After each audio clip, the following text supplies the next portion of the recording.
Hey guys, welcome to our simulator rig series brought to you by GTR Simulator. I'm your host, Soo-young, and in this week's episode we'll be diving into building a budget PC for sim racing. So you're into sim racing, or want to be, and you're wondering, do I really need to spend $2,000 on a PC just to run a racing simulator? Short answer, you don't. So before we jump into building a budget PC for sim racing, I want to mention a couple tools that will make this process a lot easier, especially if you're newer to PC building. Websites like PC Part Picker let you check part compatibility, compare prices across retailers, and even see full community builds. Meanwhile, other websites like User Benchmark gives you real-world performance comparisons between CPUs, GPUs, and other components based on user data. Now, just to be clear, we won't actually be building a PC on camera today. This is more of a performance and planning guide. There are a lot of amazing tutorials right here on YouTube that will show you how to assemble everything from scratch, from channels like Linus Tech Tips to PC Builder. There will most likely be a video for anything. And by anything, I mean anything. So let's see. A realistic budget for a capable sim racing PC would cost around $700 to $900.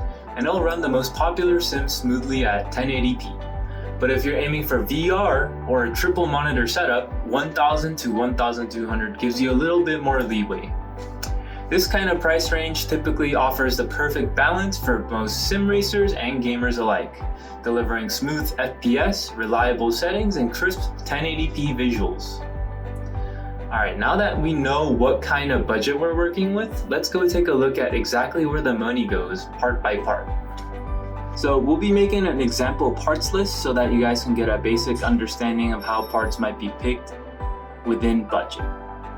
So starting off with the CPU, it's basically the brain of your PC and for sim racing. It will play a huge role in handling physics calculations, AI, and game logic. Popular budget-friendly options include the AMD Ryzen 5 5600 and an Intel Core i5.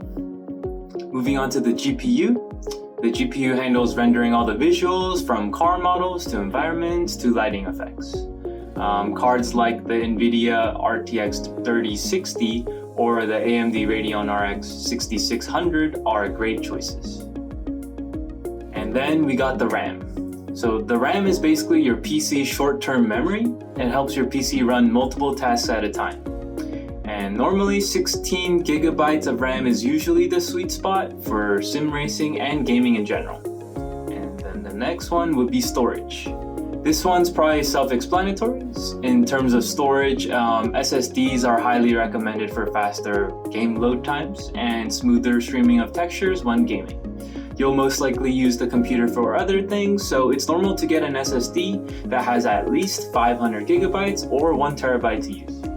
You could even pair it with an HDD for additional storage for cheap. So next is the motherboard. So the motherboard is the main circuit board for which it allows all your parts to communicate with one another. For this, I would say to simply choose a motherboard compatible with your CPU and make sure it has enough RAM slots and such to support future upgrades. Boards like the Asus B550M ATX have good features and supports the AMD Ryzen 5600 that I mentioned earlier. And then moving on to case and cooling. Honestly, for my own PC, I got a case that I felt like looked cool and had a good airflow with many spots for fans. There are many different types of cases that you could get, but the most common size is the mid-tower case. It's not too tall, not too wide, but just right. So for cooling, it's important to look for fans with adequate noise levels, size, and efficiency. But the Ryzen 5600 comes with a solid stock cooler, so we can just pass on this one. Also, case fans usually come with the case most of the time as well, so no need to worry about that for the most part. So just to go over the example build that we just went through, here it is on screen. It's just going to be the AMD Ryzen 5600, NVIDIA RTX 3060, the 16 gigabytes of RAM, 500 gigabyte SSD card, the Asus B550M ATX motherboard, the 650 watt 80 plus bronze power supply, a mid-tower case, and the stock cooler that comes with the riser. Why build a custom PC when you could just have it pre-built? Well, when it comes to pre-built PCs, they come assembled and tested for your convenience. You won't have to worry about compatibility issues or the assembly process. If you want to avoid the hassle of building a PC on your own, this is the thing for you. They usually come with warranty and oftentimes dedicated customer support in case you run into any issues. But on the other hand, pre-built systems tend to cost a little bit more than building the same PC yourself because of assembly, branding, and support services, which might mean you'll get less performance for your budget in comparison to building it yourself. Pre-builds often have fewer choices for specific parts, which means you would compromise on performance or any features you wanted. Oftentimes, pre-builds come with less than ideal parts as well. And overall, pre-built PCs can be a solid choice, but if you want to maximize your budget and performance, it would be much better to build your own PC.